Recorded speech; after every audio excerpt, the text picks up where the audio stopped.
Hello friends, welcome to my channel target and learning. Friends, आज हम maths pedagogy के chapter 2 पढ़ेंगे। इससे पहले वाले वीडियो यानी चैप्टर 1 में हम लोग मैथ्स पेडागोजी के अर्थ, उद्देश्य एवं पाठ्यक्रम के बारे में देखे थे और उससे रिलेटेड जितने भी क्वेश्चन प्रीवियस ईयर पेपर में आए थे उसे हमने देखा था। आज हम चैप्टर 2 स्टार्ट करेंगे। हमारा टॉपिक है पाठ योजना एवं शिक्षण विधियाँ। ये मेरी नोट्स है और मैंने इसे बहुत ही ईजी लैंग्वेज में बताने की कोशिश की है। अगर मेरा वीडियो आपको अच्छा लगे तो प्लीज़ मेरे चैनल को लाइक, शेयर एंड सब्सक्राइब ज़रूर करिएगा। तो चलिए हम स्टार्ट करते हैं। पाठ योजना किसी विषय को पढ़ाने हेतु उस विषय से संबंधित रूपरेखा तैयार करना ही पाठ योजना कहलाता है। पाठ योजना शिक्षण से पहले की अवस्था होती है जिसके अंतर्गत शिक्षक अपने शिक्षण कार्य की सार्थकता एवं विद्यार्थियों के हितों को ध्यान में रखकर कक्षा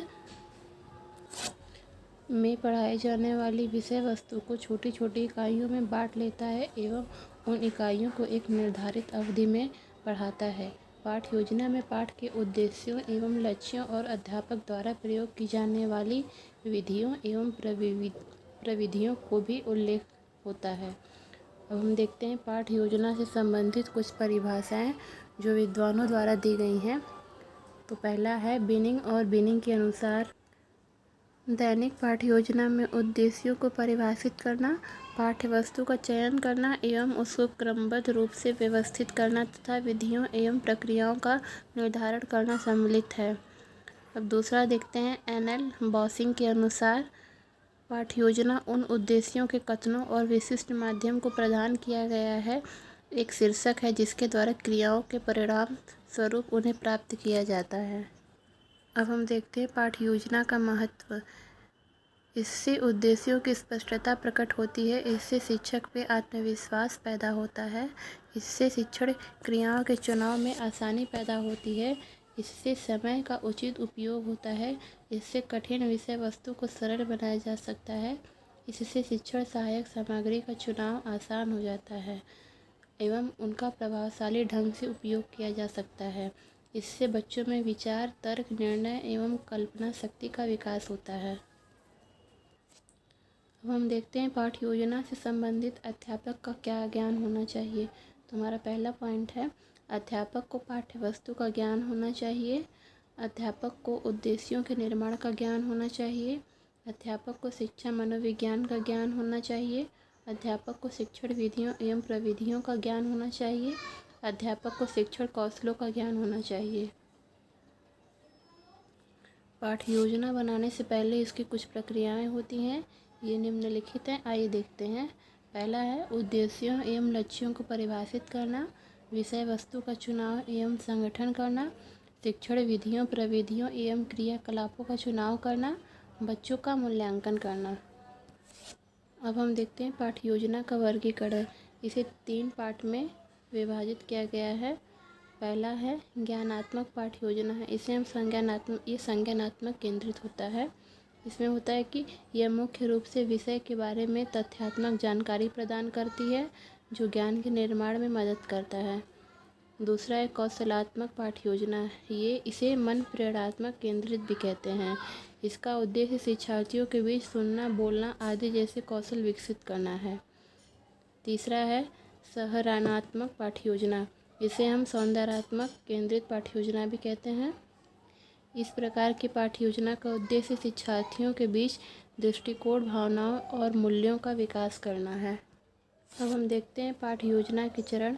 पाठ्य योजना बनाने के कुछ चरण होते हैं जो इस प्रकार हैं। जैसे पहला है तैयारी करना, पाठ से संबंधित उपलब्ध पाठ्य सामग्री का शिक्षण के लिए योजना बनाना और शिक्षण विधियां, सहायक सामग्री और क्रियाकलापों का निर्धारण करना। दूसरा है प्रस्तुतिकरण, पाठ शिक्षण उद्देश्यों का निर्धारण करना, चाहे उद्देश्य समान हो या विशेष। तीसरा है चाक बोर्ड कार्य, इसमें हम चाक बोर्ड का प्रयोग करते हैं।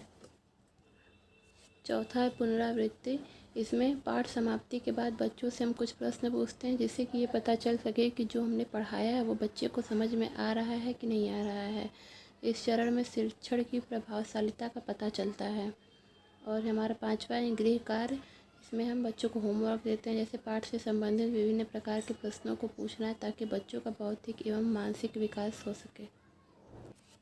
अब हम देखते हैं सूक्ष्म शिक्षण, इसे हम माइक्रो टीचिंग भी कहते हैं। सूक्ष्म शिक्षण का नामकरण 1963 ईस्वी में डी एलन ने स्टैनफोर्ड विश्वविद्यालय अमेरिका में किया। सूक्ष्म शिक्षण कक्षा के एक छोटा आकार होता है जिसमें 5 से 10 विद्यार्थी होते हैं। सूक्ष्म शिक्षण कक्षा का एक छोटा आकार होता है जिसमें 5 से 10 शिक्षण विद्यार्थी होते हैं। लग रहा है ये पॉइंट फिर से रिपीट हो गया। सूक्ष्म शिक्षण विद्यालय का एक लघु रूप होता है। अब हम देखते हैं एक विद्वान ने इसे परिभाषित किया था। यह है अभ्यास की एक विधि जिससे अधिक नियंत्रण, प्रचुर विश्लेषण और नई प्रणाली का प्रयोग होता है, उसे सूक्ष्म शिक्षण कहते हैं। इसे स्टोन्स ने, ये एक वैज्ञानिक का नाम है, उन्होंने इसे परिभाषित किया था। अब हम देखते हैं सूक्ष्म शिक्षण के चक्र। सूक्ष्म शिक्षण के भारतीय नमूने के अनुसार जो एनसीईआरटी के द्वारा विकसित किया गया है वह इस प्रकार है। पहला है पढ़ना 6 मिनट, फिर हम फीडबैक देते हैं वो 6 मिनट का होता है, फिर पुनः योजना बनाते हैं वो 12 मिनट का होता है, पुनः शिक्षण कराते हैं ये 6 मिनट का होता है, और पुनः फीडबैक देते हैं ये भी 6 मिनट का होता है। तो हमारा टोटल 36 मिनट का हो जाता है। अब हम देखते हैं सूक्ष्म शिक्षण की विशेषताएं। तो पहला है यह अध्यापक व्यवहार पर केंद्रित विधि है। सूक्ष्म शिक्षण पर शोध किए जाने का एक उत्तम साधन है। सूक्ष्म शिक्षण परीक्षण को सरल बनाती है। यह अनवरत प्रशिक्षण का एक साधन है। सूक्ष्म शिक्षण से समय की बचत होती है। सूक्ष्म शिक्षण वास्तविक शिक्षण है। सूक्ष्म शिक्षण प्रशिक्षण प्रदान कर शिक्षक शिक्षण में सुधार लाती है। फ्रेंड्स, आज हम इतना ही देखेंगे और आगे वाले वीडियो में हम शिक्षण सूत्र के बारे में जानेंगे। अगर मेरा ये वीडियो आपको अच्छा लगे तो प्लीज़ मेरे चैनल को लाइक, शेयर एंड सब्सक्राइब जरूर करिएगा। Thank you so much.